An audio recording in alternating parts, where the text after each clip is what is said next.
Kwa majina ninaitwa Augustine Mwaimu Hiza.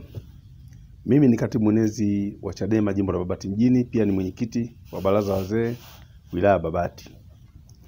Ninapenda kuongea na wananchi kwa ujumla juu ya tukio lililotokea ambalo tumelipata taarifa jana kwamba viongozi wetu, Mheshimiwa mwenyekiti wa taifa Tundu Antipas Lissu kupitia chama cha Chadema alikuwa na safari ya kwenda Angola. Kulikuwa na kikao cha baraza la vyama. Lakini cha kushangaza, watu wa uhamiaji walipofika airport walizuiliwa. Baadhi ya viongozi wamezuiliwa na watu wa uhamiaji na wakapokonya passports, zikazuiliwa passport zao. Kuna maswali mengi ya kujiuliza. Mwaliko ulikuwa ni halali, sio halali?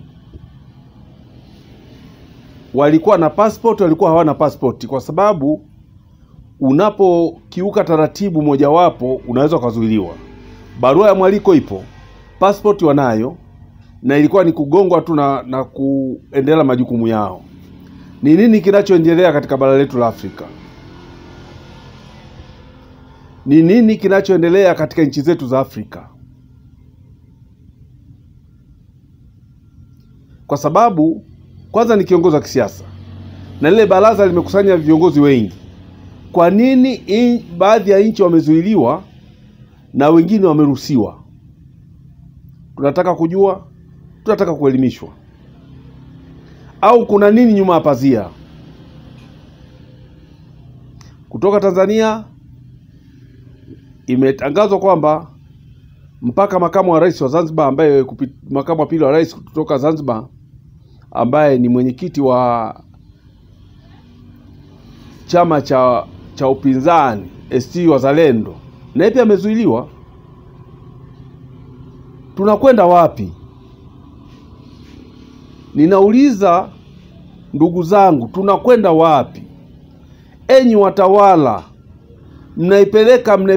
mnapeleka hizi nchi zetu mahali gani?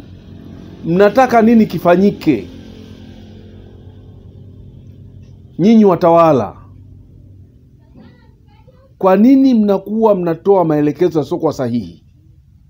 Sasa ni ujumbe kwa nchi ya Angola, wajitokeze hadharani waseme waliwazuia kwa kosa gani. Je, waliambiwa ni magaidi au kunakuwa na ugaidi unataka kwenda kufanyika? Ni vikao halali. Au kama hawataki watu wengine nchini kwao waseme sisi wote ni Afrika, na hata wao watu wa Angola wako hapa nchini. Sasa wasitafute vitu ambavyo sio sahihi. Ninapenda kuwaambia umma kwamba hizi nchi, vyama hivi ambavyo ni tawala, vinakuwa na shida sana. Vinajimilikisha mamlaka bila sababu za msingi. Nataka niseme mfano nchi ya Tanzania. Nchi ya Tanzania, sisi wa Tanzania tuna mamlaka juu ya serikali ya Tanzania. Tuna mamlaka, tena tuna mamlaka kamili juu ya serikali ya Tanzania. Ninaposema tuna mamlaka kamili, wao wameingia kwa uchaguzi. Uchaguzi ni watu waliojitoa kwenda kupiga kura, wakaingia wao madarakani. Sasa sisi ni waajiri wao. Leo inafika mahali tunanyanyasika, tunaonewa. Wanasahau kwamba kesho wanakuja kutuomba kura. Wanasahau. Niwaambia wa Tanzania,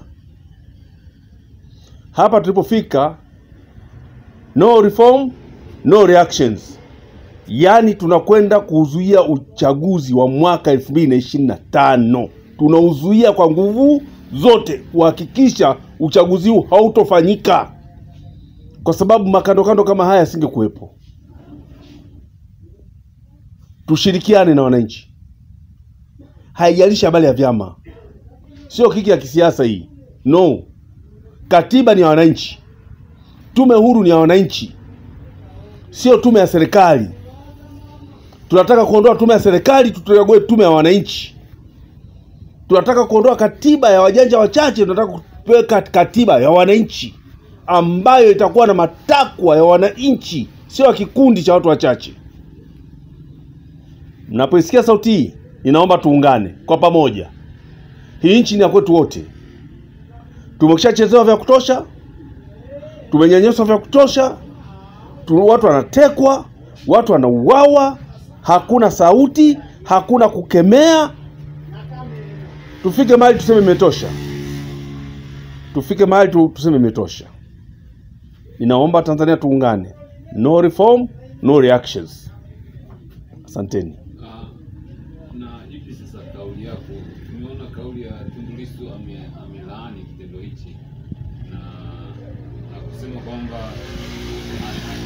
sikiliza, alikuwa anazungumzia kwamba sisi tumeshiriki ukombozi wa Angola.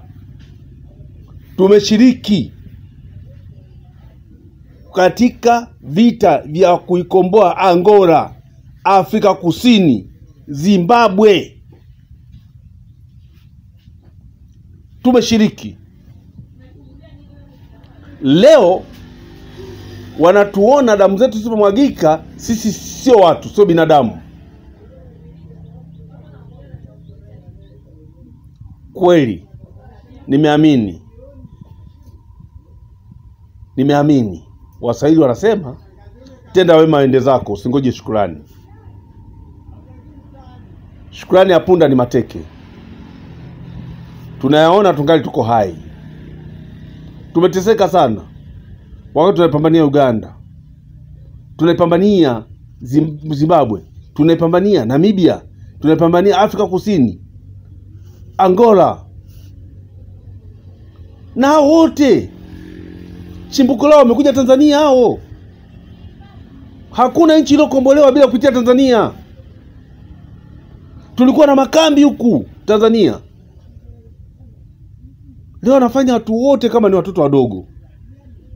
Tunaomba uongozi wa Angola utoe tamko. Walizuiwa kwa sababu gani? Na mimi kama kiongozi wa ngazi ya juu wa chama cha siasa kupitia jimbo langu la Babati, ninasema kama viongozi wa kisiasa tunalaani kitendo kilichotokea. Tunalaani na tutaendelea kulaani, na kiongozi wa nchi hiyo asikie, aelewe kwamba tumelaani, kwa sababu inajinafasi kwamba wao wana demokrasia. Hiyo ndio demokrasia hiyo? Hiyo ndio demokrasia? Wasijifiche kwa mtu mzima anajificha kwenye shamba la karanga. Haiwezekani. Tunaambia tunakilani hicho kitendo, na hicho kitendo tutakipigia kelele mpaka Umoja wa Mataifa waelewe kwamba hiyo nchi haina demokrasia nayo. Niseme hivi, katika vikao kama vile kuna mambo mengi ya kujadili. Kuna mambo ya kiusalama pia. Kuna mambo ambayo yanahusu demokrasia ndani ya nchi zetu. Lakini kwa sababu wamezuia, tumeathirika kwa asilimia kubwa, kwa sababu tulikuwa tunakwenda kuona na kutengeneza network ya kuona tunatokaje mahali tulipokwama. Kwa hiyo kitendo hicho kimetuathiri, kwa sababu adhima ya kile kikao hatukijui mpaka sasa. Walikuja na agenda gani na kulikuwa na nini kifanyike. Wametuathiri. Hawa wa Angola si watu wema, ni wabaya sana hao.